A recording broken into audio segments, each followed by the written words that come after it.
Welcome to day 1869 of What You Up To Now. Sharon Horne-Ellstrom here, documenting the journey. Originally in 2018, as I transitioned from the brick and mortar corporate world of business ownership to the online world. I had gotten divorced, divested myself of all my businesses with my ex-husband, and was looking for something new, something exciting, a change. And I decided I'd been curious about the online world, about the internet for since its inception, and I wanted to hop on and figure out what it was all about and how I could learn how to apply the online strategies and techniques and online business and combine them with my offline corporate and manufacturing and 27 different businesses and industries experience to create something new and something different and something that was, unique to me. And I think I'm still working on it, but I'm settling into a rhythm of what works for me nowadays in my life and where I'm at in my life. So today I created two pieces of content. One was for the Get Your Goals annual challenge. We're focusing on mental well-being and mental health. We're talking about the conscious mind today. We've got, different levels of consciousness, but I broke it down. We're just talking about conscious mind, subconscious mind, and super conscious mind, one day for each of those.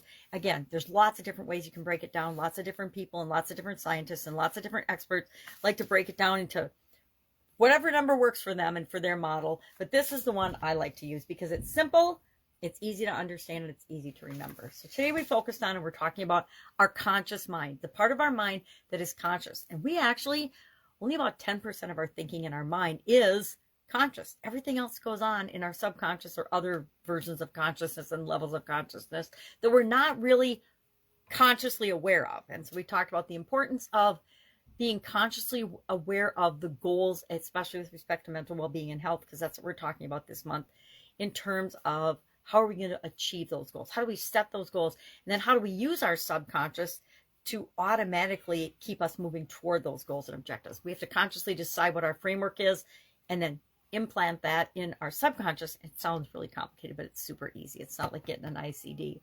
But we want to do that in order to make a lot of our goal achievement in all the areas and aspects of our life, but especially in the mental well-being and mental health area of our life, automatic, right? We want to be always, as much as possible, doing things that benefit us in all areas and aspects of our life, but our mental well-being is really, really important with respect to that. So we talked about that. And then our idiom to kind of go inside with that and kind of go along with that was a clean conscience or a clear conscience makes a soft pillow. And I grabbed my little pillow off my bed. It's actually a Christmas smoshmallow or whatever they're called. I don't know what they're called. They're a Thai thing, but they're really cozy and good. My granddaughter's got a bunch of them. But I scored this cute little one for Christmas. And so I like it on my bed because it's kind of fun to just lay on sometimes. And I got to thinking about this idiom and this expression. It's actually from an old French proverb. And it's so true. When we are behaving in ways that are consistent with our core values, being ourselves, etc., it's pretty easy to sleep at night. But when we're not being who we really are, when we're putting on veils and masks and all kinds of things and pretending we're something that we're not, it's really, really stressful. Or if we do or say something, or if we behave in a way that isn't consistent with what makes us feel good, we sometimes lose sleep at night. So I was thinking of all the things that cause me to lose sleep at night. And it's usually related somehow to my conscience isn't clear with respect to a situation or experience or a conversation or something that I had. So talked about that. To me, I guess that is absolutely true. If we're true to ourselves, if we're honest and we tell the truth and we're who we really are, we can sleep better at night and we get better sleep at night. Doesn't mean there aren't other things that are going to keep us up at night, like newborns, but there's always a way to deal with that as well. So that's it. I'm running late today, hanging out with the 2-year-old this morning. And so if I can help you anyway, ask. Otherwise, have an absolutely awesome day. And I will be with you tomorrow and sharing what I'm working on. I'm actually falling a little bit behind on a couple of projects, which I will catch up on.